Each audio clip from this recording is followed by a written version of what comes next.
Sa camera, sunog ngayon lang po ito sa NAIA Terminal 3. Grabe. Nasunog yung mga sasakyan dahil sa sobrang init. Ay!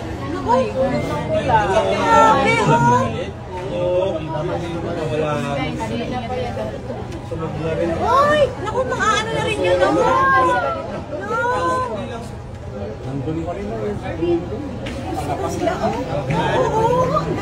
Oh my God.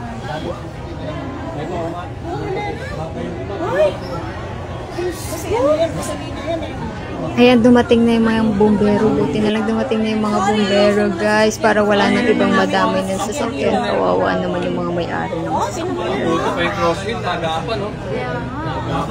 Ayan, guys. Nagpunta na ang mga bumbero. Grabe, guys. Oh, ayan.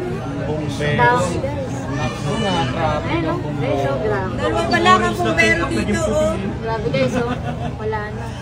Insurance ng kotse. Ito, nakakalungkot. So, yan ang sitwasyon. Nagkakagulo na yung mga tao dito. Ayan, guys, grabe.